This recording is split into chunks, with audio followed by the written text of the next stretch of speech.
I'm Jas Schembri-Stothart, and I'm delighted to be hosting this evening's webinar, which is all about raising girls in a digital world and navigating the unrealistic beauty standards that exist today. Now, I am one of the co-founders of Luna, which is a digital health and well-being app for teens, but it's also a co-pilot for parents too, to help them throughout adolescence. Today, I am joined by the wonderful Dr. Amanda Penny, who is a UK-trained and regulated doctor and advisor to many healthcare businesses. In her day-to-day work, she helps patients to feel confident and healthy in their skin. She is passionate about addressing health inequalities, especially for underserved women. Above all of this, Dr. Amanda is also a mother of teens, and we're really pleased to be collaborating with her this evening. So to tell you a bit more about Luna, which is the company hosting this webinar today, as mentioned before, we are a health and wellbeing platform for teens. You can think of us a bit like a digital big sister in your pocket, guiding teens through the challenges of puberty and adolescence. Now, on the app, we support teenagers with things like mental health, friendships, periods, body image, skin, and really everything to do with adolescence, because we know how important these topics are, not only to teens, but also their parents too during this time. Whilst I am one of the CEOs, we have built the app in collaboration with medical experts who specialise in adolescent care. Today, we have over 120,000 teens and parents across the globe using our platform. And this is where all the information and the insights from this evening's webinar has been gathered. So not just from a random report that we've sourced online. These are all real insights and real things that teens are asking and wondering about. Now, a quick story about why I created Luna. Really, it's because a platform like this didn't exist when I was younger. And whilst I did have a very close relationship to my mum, there were just some things at times that I didn't want to ask her, but also that she didn't always have the answers to. So this is one of the reasons why I wanted to build a digital companion for teens, to be another trusted source for teens to go to when they might have questions or worries about their health and their well-being. And our mission really is to create a generation of confident, healthy, and informed teen girls. Parents, we're hosting this webinar so you can get insights into what it's really like to be a teen girl today in this digital age. And teens, for any of you on the call, we really hope these insights make you realise that you're not the only ones that might be thinking about these things, but also to give you some tangible tips around your self-esteem and body confidence too. Now, girls and body image challenges is not a new concept. Many people on this call may resonate with themes of comparison culture, low self-esteem, and wanting to maybe look different. For me, as a teen, I worried about having more hair than my friends, having darker facial hair, having very thick eyebrows, and having curly hair. I had anxieties around my body too. Some of these things I've just mentioned might make you recall how you felt during your teenage years. The difference today, however, is how prevalent these challenges are in these teens' day-to-day life in this digital world. The level of access to make these comparisons and see all the unrealistic beauty standards has massively increased with the use of screens, smartphones, and social media. Back in the day, it was just magazines and other teens and people around us.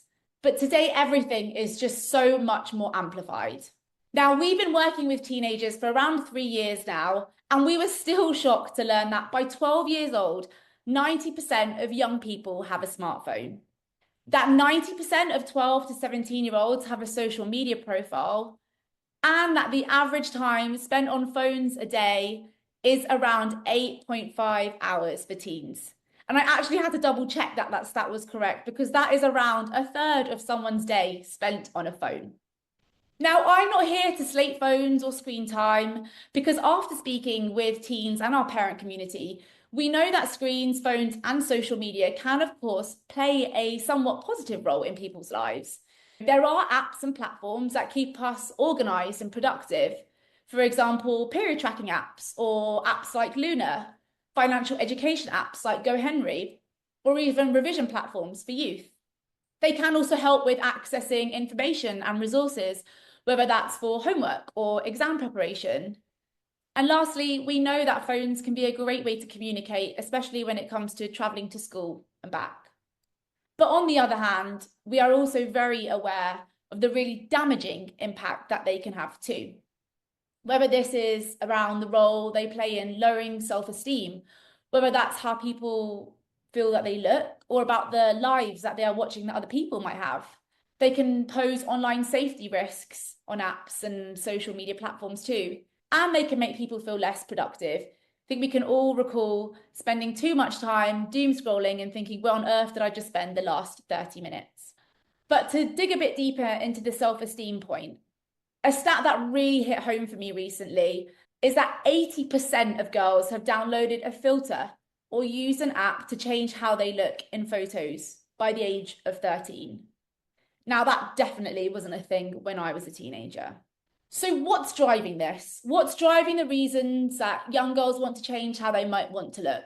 Well, a few things that we've picked up is the fact that there are already available filters built into apps to airbrush pictures or change someone's appearance altogether.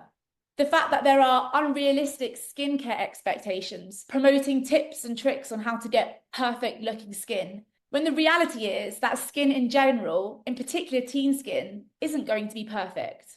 The fact that today there are millions of influencers preaching about their individual transformation stories and giving so-called expert advice, when really what it is their personal experience. The fact that there are social media accounts spreading misinformation, but making content look and sound so good that it's actually believable. And lastly, content online encouraging skin products that teens don't need, scaremongering them that if they don't use certain products or have a certain regime, that it will impact them in the future. Now, we see these worries firsthand daily on our app, Luna. This is where teens can submit anonymous questions and get an expert verified response, not peer-to-peer advice. And the thing is, they ask these questions in great number. Today on our platform, Luna, we have had over 50,000 questions to date. And 1 in every 4 questions that we get asked is about body or face image. Now, that is a lot of questions. One of the big categories we see a lot of questions about is around body positivity and self-esteem. And the kinds of questions we're getting are around skincare routines, what anti-aging products they should use, and how to achieve a new trend called glass skin. We get a lot of questions about body image and how to love their bodies more, but we also get lots into around comparison culture and how that they can stop comparing themselves to other people in their class or girls around them online. We also get a lot of questions in around how they can change their body shape, but also their face shape. Most recently, we've had an influx around questions about how to get a button nose. Again, this is another really scary social media trend that is surfacing on our teens' phones at the moment. So that was a lot of information by me. And what I'd like to do now is introduce Dr. Amanda and bring her onto the screen to, first of all, actually start with some quick fire questions, but then also to have an open discussion around some of the topics I've just mentioned before. So we've also popped in a little quiz so that you can participate in this quick fire round. But I'm going to kick off with asking the first question. So a couple of true or false questions, Dr. Amanda. Number 1, drinking excessive amounts of water alone will completely clear up acne. Is that true or false? Well, I'm really glad to see the poll show false in there because I have been asked this question and it is false. Drinking lots of water will help promote healthy skin, but it's only one factor and it's definitely will not clear up acne. Okay, great. Okay, the next one is the what I eat in a day trend on social media promotes a healthy and realistic approach to nutrition for all teens. Is that true or false? No, it's generally false and can lead to restrictive diets and it's not really appropriate for everybody. So generally false and often not even true of the person who's posting it. Great. Okay, true or false? If a skincare product tingles or burns, it means it's working. No, that is a long-standing trend from even back when I was a child or a teen. It just means it's astringent. So it often contains alcohol or something else that's drying and potentially irritating to the skin, but it doesn't mean that it's working necessarily. Nice. I'm glad to see that the majority in the poll, well, actually everyone in that poll question got that one right. The next one has split the crowd, which is true or false, natural skincare products are always safer and more effective than synthetic ones. I'm afraid it's false. When you see the word natural on a skincare product, really it's more of a marketing material, marketing word. Natural does not necessarily mean better. It does not necessarily mean safer. In fact, you can get synthetically produced ingredients that are made specifically to be safer, more effective, and less irritant than some natural products, particularly fragrances and aromas. They can really sensitize the skin and people can develop allergies to those. So natural does not necessarily mean better. Cyanide is natural, but you wouldn't want that. Nice. Okay. Well, yeah, I think that one's been the biggest one that split the audience so far. So hopefully everyone learned something there. Okay, the next one is that waist trainers help permanently slim your waist and shape your body. And we actually had a question about that asked to us and Luna, which I popped in the slide before. So is that one a true or false?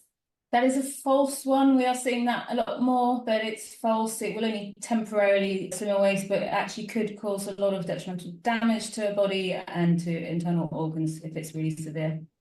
Okay, the next one, toothpaste clears pimples. Unfortunately, that's a false.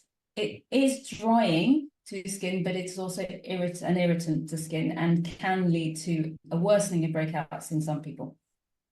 Okay, the next one, you shouldn't moisturize acne-prone skin. True or false?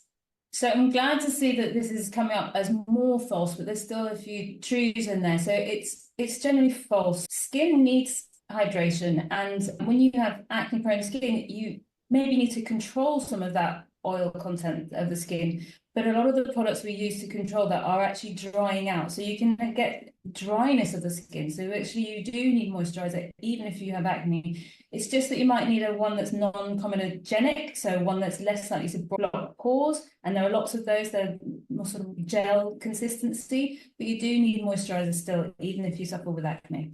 Great, I think that's a good one to bust. And then lastly, you shouldn't apply SPF to acne-prone skin as it blocks pores. So again, really glad to see that more people than previously are replying false. That is false. You should apply SPF. It's just that you might need one that is more suited to your skin. And there are lots on the market that are less oily, less greasy, less likely to block pores. They're non-comedogenic. It doesn't mean they're not going to block them, but they're less likely to.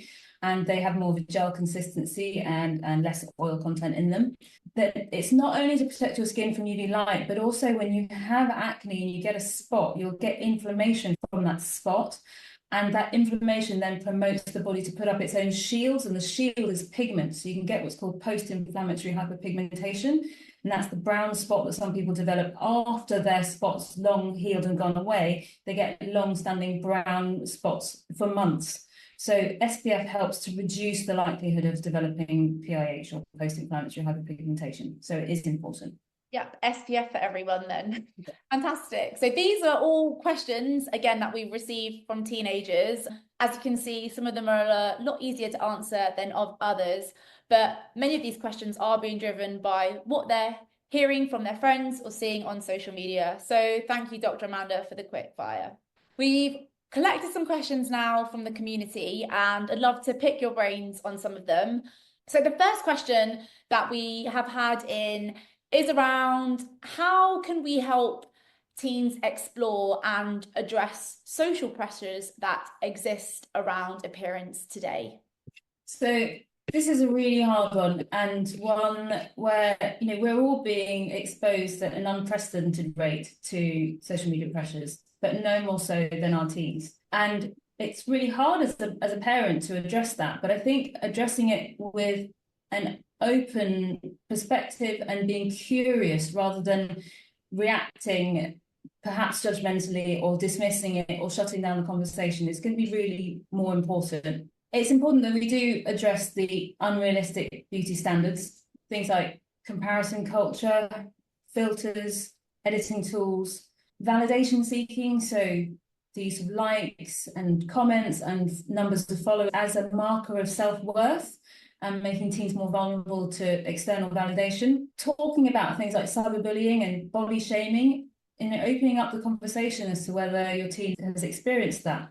And just being open and non-judgmental, but also then looking at positive influences. So not just the negative things, but actually saying that we can use social media as a driver for positive influence. There's a flip side to it, that you can be following body positive movements on social media that promote self-acceptance, that promote diversity, and help teens to develop a healthier relationship with their face and their bodies. Being open, non-judgmental, and reaffirming that they have your support no matter what, and it's not dependent on how they look or what their body looks like or the size that they are, but it's more to do with who they are as a person and their ability to be creative or strong or supportive or a great friend or a brilliant listener. Those are things where we can sort of address those pressures and then really put them into context as to who they are as a person. Yeah, definitely. I think reminding people that who we are goes beyond what we look like, especially as we grow older as well, right, at our core. But then also your point around following accounts that do promote body positivity or promote skin without filters and just real people. I think that is like really, really important. And we can definitely share some accounts that we're really loving at Luna that represent this. So one thing that has really been, I guess, a bit of an eye-opener to me is how many questions we get in about skincare and skincare trends and skincare regimes. And we know that this has been a massively trending topic really around the teen community. How can we have conversation with teens about dangerous skincare trends? So things like glass skin, which essentially means having perfect looking skin, and also acne treatments that people might find online. How can we have those conversations with teens about this?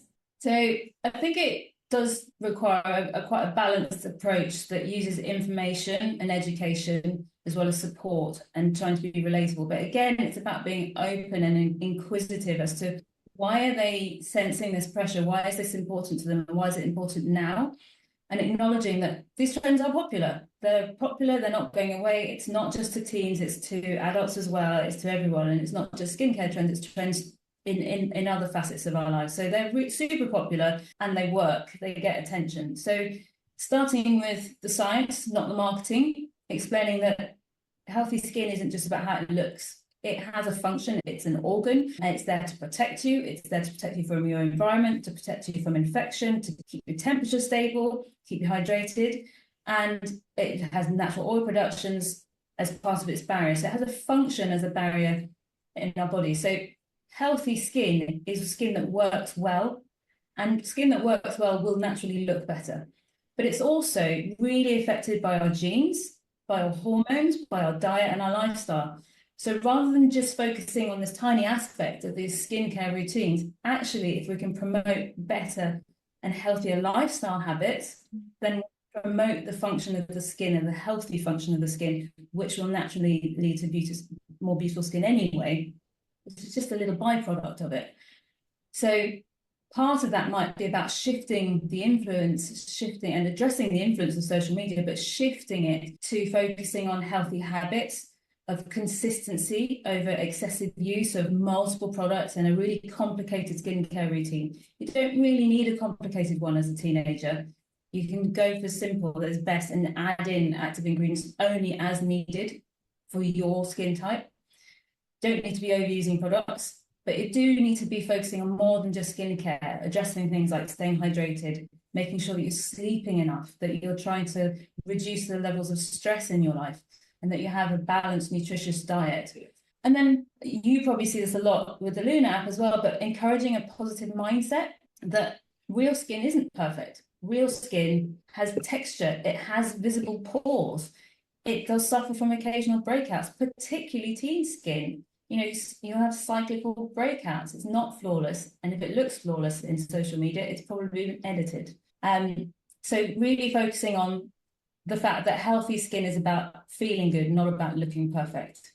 I think parents can offer a lot of guidance without judgment, instead of dismissing the interest in the trends, actually guiding them to more reputable sources of information. So dermatologist approved practices, medically evidence-based evidence and resources, and just as a caveat, if your teen is really struggling with something with their skin, to really address that sooner rather than later, they may need some professional support, but you wouldn't know that if you dismissed the conversation. So being open and non-judgmental and supportive is super important. Yeah, you just brought up so many different points that I want to unpick there.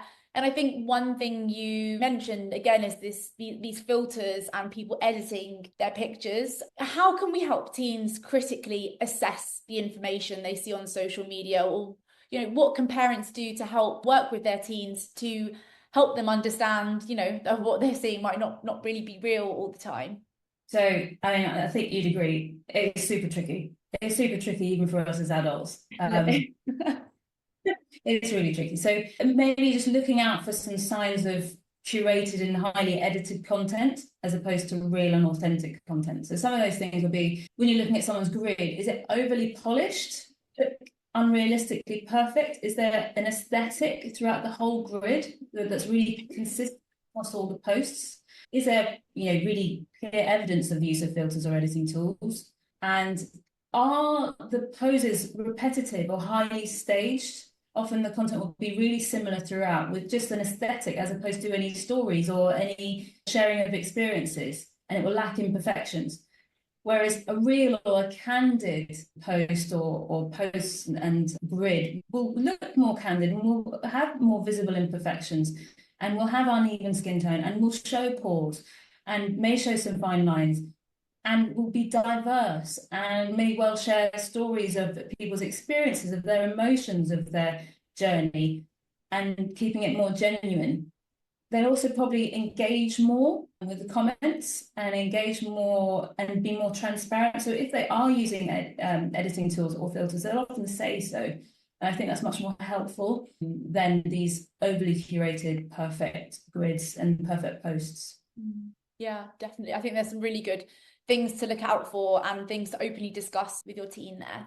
Okay, my next question is actually around like role modeling body positivity. And I think this can be hard for anyone really, especially as our bodies are always changing. But, as a parent yourself, how can parents role model body positivity to their teens?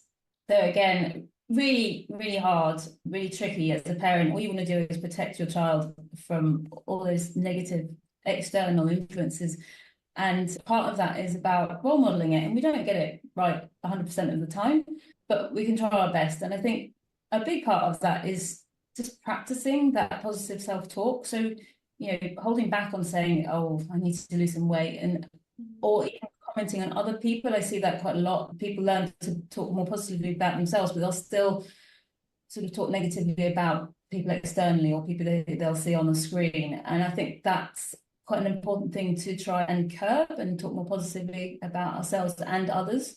Focusing on health as opposed to appearance, focusing on healthy habits, focusing on things like your strength and your energy and about feeling good.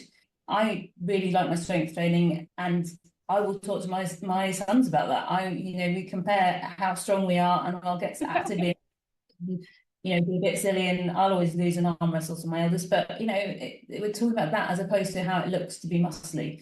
I think there are things around diversifying your own media exposure and what you're consuming as well, and diversifying your exposure to different body types, to different beauty standards, and trying to curate your own feed so you're not really seeing so much in the way of unrealistic portrayals. I think actively complimenting beyond looks, beyond physical qualities. It's one thing to say you look pretty or you're beautiful today, but how about, you're a really great friend, you're a brilliant listener, you've got a great sense of style, or I love how confident you are. Those are much more about the person and of much more value than just saying, oh, you look good today. Commenting on someone's kindness or their creativity or their resilience or their sportiness or their artiness, I think are much better. And then, as we touched on this before, but encouraging open conversations about how difficult it is, about maybe sharing some of your own insecurities and how maybe you're fighting those or combating those or how you've got over those. So they're just sort of introducing some empathy and then redirecting the conversation towards self-acceptance.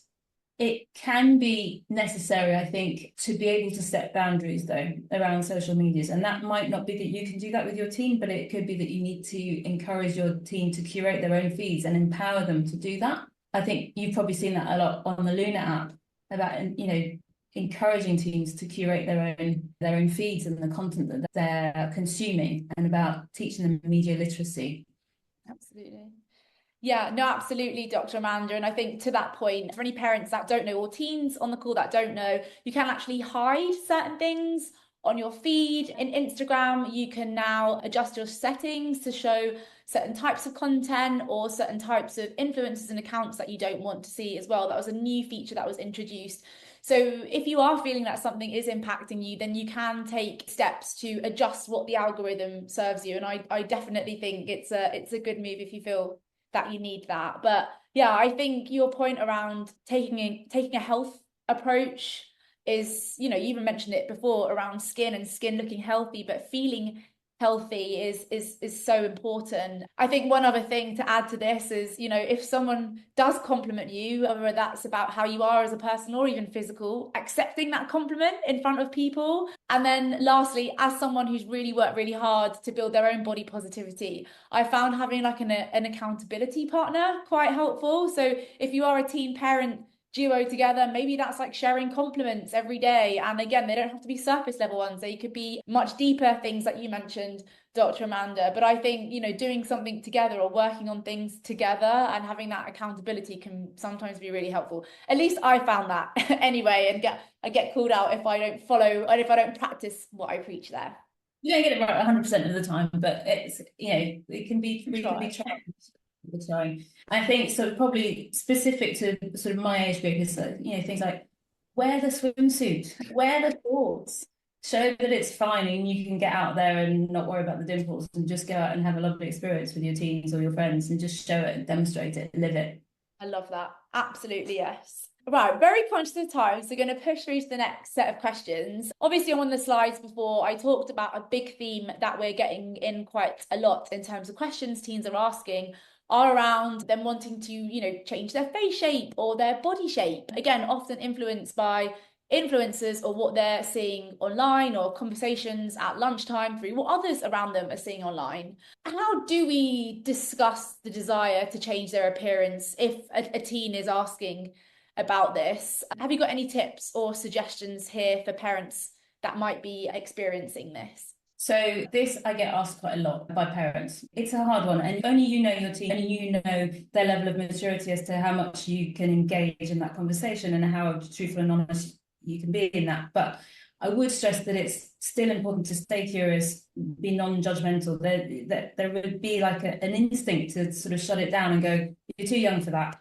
That's not for you. But instead of reacting that way, but just trying to understand why they're feeling that, what's made them interested into it, and how they're feeling about their appearance, and whether they're feeling pressured in any way, whether that's through their friendships or through their social media or any other sources of pressure. That can open up a real conversation, because it may not be they want to change that aspect of them. It just might be that that's what they've tapped into. So acknowledging their feelings and their insecurities around it without minimizing it is super important to make them feel heard and empowered. Then you can go on to educate them about normal development and about self-acceptance and about the fact that our bodies are changing, but no more so than those teen years, and not just their bodies, but their facial features changing naturally, and how they feel about those things will be changing. So emphasize that it's really important to wait until you're fully developed before you decide to make any long-term changes. And then also appreciating that they may be consuming things that use filters and edits. So having conversations around that, about what might be driving these insecurities. Then if it is a conversation about procedures and changing their face or body, discussing the realities and the risks of procedures, side effects, the costs, the long-term impacts, and encouraging them to research through credible resources rather than looking at influences and trends, because they will not discuss the safety and the need for safety and reality versus expectations. So you want some credible sources, and that's something you can do together if appropriate. But through that, I think then converting that conversation to talk to them about alternative ways to boost their confidence. Things that are about self-care habits, about lifestyle and healthy habits and non-permanent ways to enhance their appearance. It could be they just need to be encouraged to use self-expression in other ways, whether that's fashion or hobbies or sports, altering their hair or looking after their skin with a simple skincare routine. Those are all things you can support your child or teen with, but they don't need to be changing or altering their body and face, particularly at that age. There's no need. They've got all the collagen and elastin and hydration they need in their skin, and their bodies are about as good as they're going to get, and they can just get them. So I think having open conversations, non-judgmental, and educating your child about the risks and benefits of procedures. Yeah. Teens, if you're on this call, you've heard it from Dr. Amanda herself. You don't need to do this, and you're like she just said, your bodies are as good as they're ever going to get. So do your best to love them. They enable us to do so much every single day. Okay, so last question from me here before we jump into audience Q&A. This one we had quite a few inbound questions from parents about this, which is around how parents should address the topics of aesthetic procedures if they're considering treatments themselves, or if they've undergone any treatments themselves. What are your thoughts on this? Yeah, I get asked this one quite a lot as well. I think, again, being open and honest, but your child and what level you can have that conversation to. Acknowledging your own choice, I think, is pretty important without glorifying it. Not making it seem that the cosmetic procedures are the only path to confidence, but that you've made it as a personal choice as an adult, not undertaken lightly, that if you've gone through a thorough consultation with a professional, you've discussed your options, including of doing nothing, and not gone ahead lightly. And then talking about the difference between that decision as an adult to having a procedure as a teen. Adults are, in my sort of age, adults, perimenopausal, menopausal, 40s, we've got 25% less collagen in our skin. We're much less hydrated, much less elastin. Teens have got their skin and their bodies are in a pretty good place. They do not need any additional enhancements through procedures. They'd be better, especially if they're talking about preventative measures, to look after their body and use healthy lifestyle habits, including SPF. If you think about the fact that 80% of preventable aging just comes from UV light, then SPF has got to be in there as something to do. So that's a simple but a consistent routine rather than going towards treatments. So I would reiterate that also it is illegal in England for anyone to inject an under 18 for cosmetic purposes. It's illegal. So, educating about facts about the case are really important. But again, just shifting the focus towards confidence and self-acceptance, that self-worth isn't tied to looks or to procedures or to numbers, not the number on the scale, not the number inside the label of your clothes, not the number of calories on the back of the packet. There's no self-worth in that. The self-worth comes from the things you've done and the person you are and the qualities that you have, and nothing can replace those things to make you feel good. So being honest to the level that you think is appropriate to your child, but also talking about the real risks and the fact that it requires maintenance. These are long-term procedures.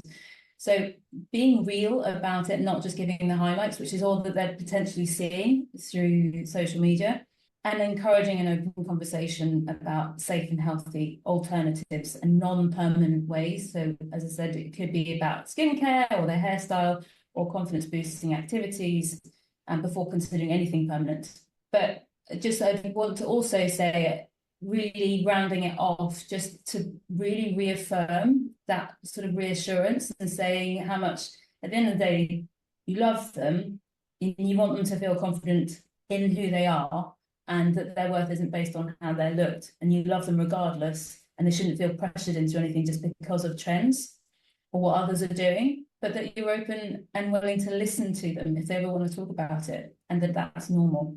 I think that piece around listening and keeping an open mind is really important. And I do think that's why a lot of teenagers are either searching things online because they might not feel that they're able to have these conversations at home, or also asking, Luna for questions. There are just some things that they might not want to discuss with adults. And I think that is just where there is a huge need for trusted platforms like Luna, so that they are receiving safe and appropriate advice, not just random advice from influencers or other teenagers on the internet.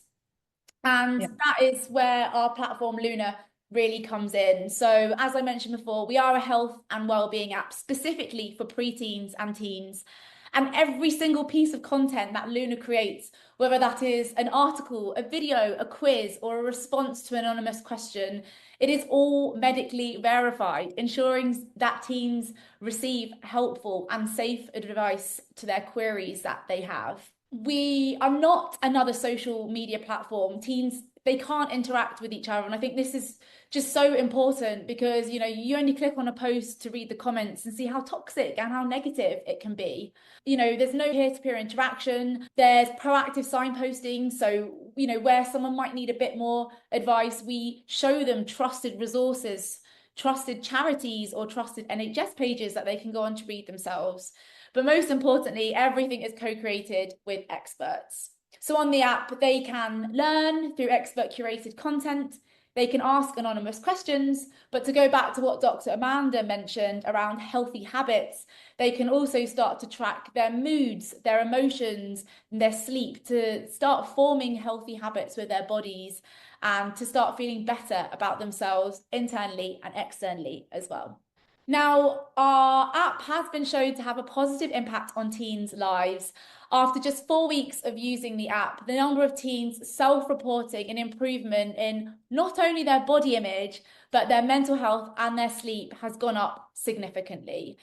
And as someone who personally really struggled with low self-esteem as a teenager, I really want that 68% of teens who felt good about their body image after just 4 weeks of using that app to go up to 100%, because I really want teens to feel good and proud about themselves so that they can emerge as happy and healthy adults. And I'm sure you're thinking, gosh, she's the CEO. She's just going to tell you everything about why everyone loves her app. Well, I would encourage you to go away and read the reviews on our app store, but also just take a look at some of the most amazing comments that we get from teenagers themselves, just telling us how much they've enjoyed using Luna. There are millions of teen girls out there in the world, but the ones that we have reached so far are absolutely loving it. So before we dive into Q&A, and I can see people popping stuff into the chat now, we do have a thank you from us. At the moment, we are going to run 50% off our premium memberships as a thank you for joining our webinar. Usually the premium subscriptions cost $39.99, but for anyone who has a teen who might benefit from a resource like Luna, then we will be sharing a discount code and a link after this webinar with you all to purchase a subscription. So now I'm going to move on to audience Q&A. And the first question I can see that has come through is, how would you recommend getting rid of body acne? Dr. Amanda, have you got any thoughts about that at all? So body acne and facial acne, really distressing for a lot of people, not necessarily for everybody, but the severity of the acne actually isn't proportionate to the effect it has on people. So some people are affected by having very little acne and other people are affected not at all by having lots. So it's really a very personal effect that it will have on you. But body acne is trickier to treat, but it doesn't mean it's not treatable. Without seeing someone, I can't really comment on their care, but I would say if it's stressing you out, please speak about it. Please seek some help. If you need to see a dermatologist for prescriptive care, then you can be referred to a dermatologist, and that can be done through the NHS or privately. But my main advice is, well done for speaking up about it, but go and seek some professional help. Thank you. We've had another question around, my daughter wants to know if you recommend any particular skincare which is suitable for a 12-year-old. Now, I know you mentioned a very simple routine. What would you say is the basic sort of combination or stages, I guess, in a routine, and where can they go if they want to get more specific advice? The 12-year-old, generally, it depends where they are in puberty, but generally you don't need a very complicated skincare routine. You need to cleanse, moisturize, and SPF by day. That's it. Cleanse and moisturize by night. only once you've got that, and that doesn't need to be an expensive skincare routine, once you've got that, potentially you might want to add in some simple ingredients, but you don't need a 10-step routine. Oily or acne prone skin, you might want to consider adding in acne fighting ingredients. So something you can get over the counter is like salicylic acid as a toner or a cleanser. But if your acne is not controlled and it's getting worse or it's distressing you, you may need prescription products. And so again, that requires seeing a professional about it. But you really don't need a very complicated routine once you're 12, and you don't need it to be, more than a handful of steps at all. Yeah, it's a tough one, isn't it? Because we do get a lot of questions in around skincare products, and we say exactly the same thing. You don't need a million things. What would your recommendation be to a parent whose teen is maybe asking them for really complex products? We know retinol is something that's trending within the teen community. What are your thoughts on that? Like, how should they be having these conversations? Any thoughts there, Dr. Amanda? Open, non-judgmental conversations, but also educating them about the skin. So the retinol is a form of vitamin A put on the skin, and what it does is it promotes the skin cell turnover quickly, which when you're older, that process becomes slow. So speeding that up can rejuvenate skin. But when you're young, you've got really fast skin cell turnover. There's no need for retinol because there's no need to exfoliate your skin faster, unless it's for another reason to do with exfoliating the process of acne. But even so, I wouldn't recommend retinol as my first line product for that. So they don't need it because of the way the skin's working. Yeah, that's really, really good explanation. The questions are coming in thick and fast. So I'm going to move slightly away from skincare, but then come back to skincare. This one I think is probably very relatable to both parents and teens on the call. And I guess if anyone wants to chime in the comments, please go for it. But this is around, do you have any advice on how to respond to, you see me as beautiful because you are my mum? Which, yeah, I got that a lot as well. Any thoughts on that? And then, yes, any other parent who wants to chime in the comments, please do, because it's a really hard one. But any thoughts or opinions there, Dr. Amanda? So I think, are you able to have that conversation with your mum? That's a really important conversation to kind of delve into about how you feel about your own beauty and where that stems from. Because it doesn't have to be skin deep. There, you have so many more qualities that your mum also knows and your friends know. And if you were to ask them, you might find that you've got more qualities than you see of yourself. So having a broader conversation around that and just expressing how you're feeling about that can be worth it. And maybe your mum would open up about how she's feeling, what she's struggled with, and how she's overcome those things, and how you can sort of change your mindset. Some of those things, they're really hard, and adults struggle through as well and have to work on them consistently. It never really stops. Yeah, that's a really tough one, isn't it? Yeah, some great advice there. Okay, next question is around, my 13-year-old loves to pop her pimples. We've all been there. Will this cause long-term damage? Yeah, not so good to do, but everybody's guilty of it.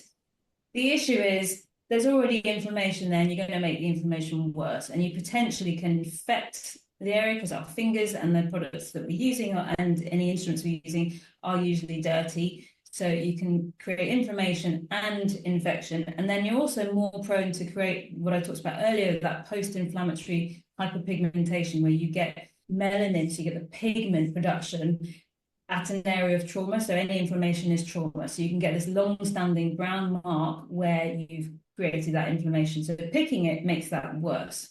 So all good reasons to try and reduce picking. And if it's a really, really serious concern, actually some people need professional help to help them with picking, but most people pick to a level that they can moderate it. I would say if you really, really, really cannot stop picking, then at least please wash your hands or use clean utensils to do it. I'm not advocating picking, but I understand that it is hard not to.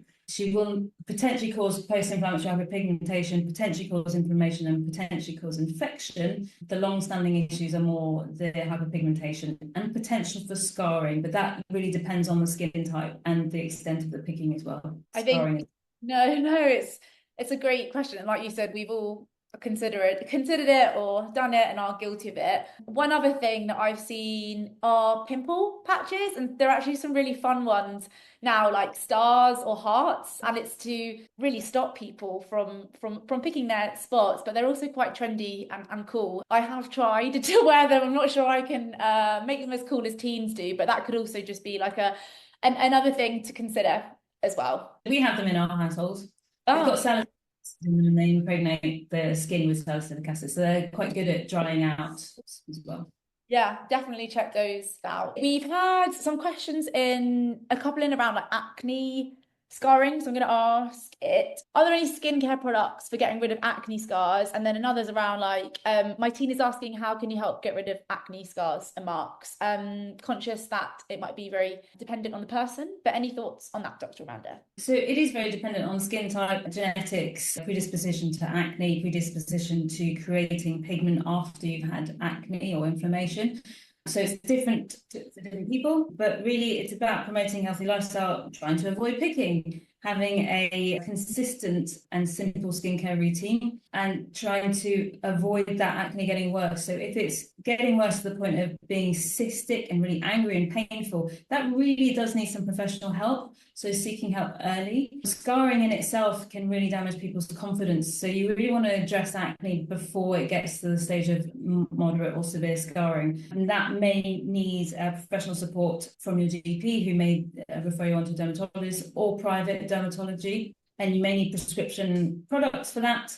In terms of the scarring, really you're trying to avoid the scarring in the first place. That's why I say seek help early. Scarring is hard to sort, and it depends on the level of the scarring. So again, that needs a professional to assess it, to look at it and assess the depth and the type of scarring that's going on. But those are things that are addressed above the age of 18, mostly. There are some intermediate things that you can do that are in some select clinics, but they're not available to everybody, and I don't recommend them for everybody. So again, it's, you know, see a professional, get your skin assessed, and then get some professional care, quality care. Hopefully that helped to the people who asked that. I'm very aware that it's top of mind for some people. So hopefully you got some good advice there. We have had a question in which I can answer, which is around, I've never heard of waist trainers, but you showed a question about that before. What are they? So essentially they're basically like a corset, so an undergarment that claims to sort of shape your body. Unfortunately, it's been popularized by influencers and celebrities like the Kardashians. You know, they are dangerous. They're 100% not recommended. And yeah, it's just something to be aware of as trending on social media. So if that term does come up in the household, that is what they are. Yeah, again, it's something that's very scary going around being popularized. Next question is around, and I really relate to this actually, as I said before. So my daughter is struggling to look after her curly hair, which she's not keen on. How can she look after it best without trialing lots of products? No idea if this one's in your wheelhouse, Dr. Amanda, but as somebody who straightened their hair literally every day and burnt it so much when they were younger,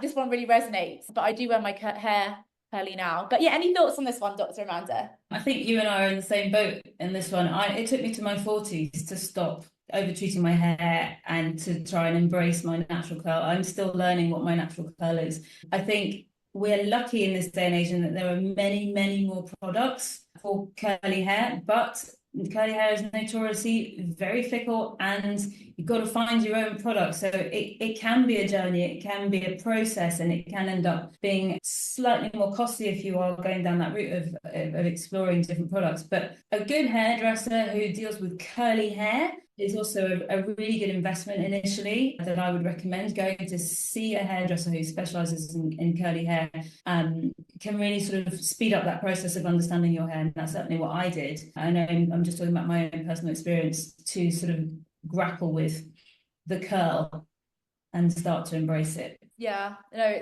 it's so true. Two things I'll just add onto that. One around the hairdresser. I do think I didn't realize you could do this, but you can go in and actually get a consultation where they show you how to like do your hair, how to diffuse your hair, and honestly, my curly hair never looked better. So that could be something you could explore. And second of all, I just want to say that curly hair, when you do blow it out, does hold better than straight hair. So if you are the teen on the call hearing this, honestly, there are some benefits to curly hair as well. And I really hope you grow into loving it, because curly hair can be amazing and super, super cool when you know how to style it.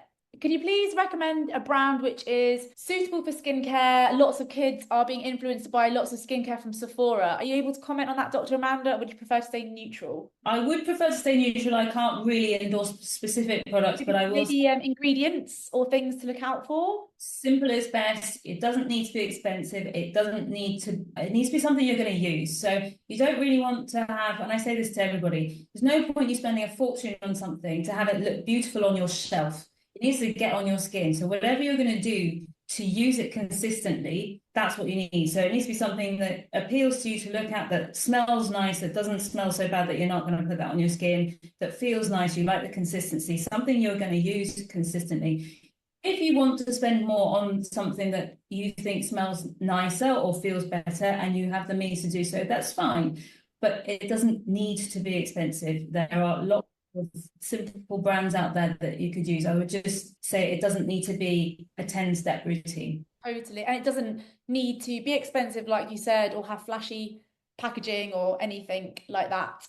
Okay, I have two more questions I really want to ask. So really, really quickly, how to safely allow your child to express themselves physically with clothing and hair without attracting negative attention to themselves from people? Tough one. Any thoughts on that? Really tough one. I'm not sure I have an answer that suits everybody in this day and age. I think it's something that we're facing no matter what age you are, but it still will come down to role modeling and encouraging positivity and self-esteem beyond just how you look. That everyone's got different opinions as to what's right in terms of how you dress yourself and whose responsibility it is for you getting those looks in the street, whether it's yours because you're being looked at or whether it's the person doing it. So I think that's got scope for its own webinar in itself. Just that question, that's a really tricky one, but I think if we can empower our girls to be confident in themselves, then maybe they won't face it as much. Yeah.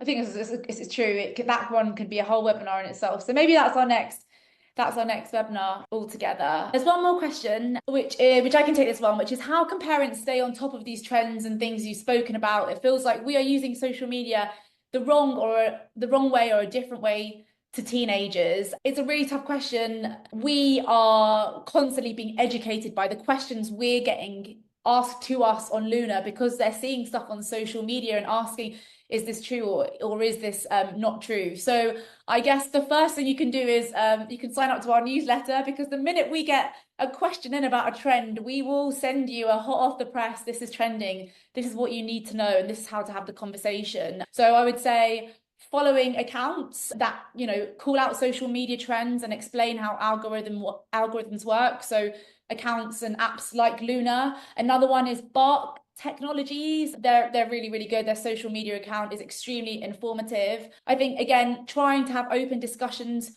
with your teen, even asking them open questions like, you know, oh, I'm seeing this on my feed, are you seeing this as well? You could even ask to scroll through their feed with them. I'm not sure if they'd be 100% down with that. And then, like I mentioned before, there are buttons and settings as well that you can set up on your respective profiles to stop certain themes and things popping up. We can send some more information out about this as well. Thank you very much for joining. Please do check out Luna if you have a teen daughter. We send out really great emails. We do have our finger on the pulse, and we're really keen to keep parents and guardians educated and on top of what's going on with teens today. And obviously, if you're a teen, I really hope you walk away today with lots of tips and feeling good about yourself, because you totally should. Thank you so much, Dr. Amanda, for joining us as well. You've been fantastic. Thanks for having me. Thanks everyone for joining.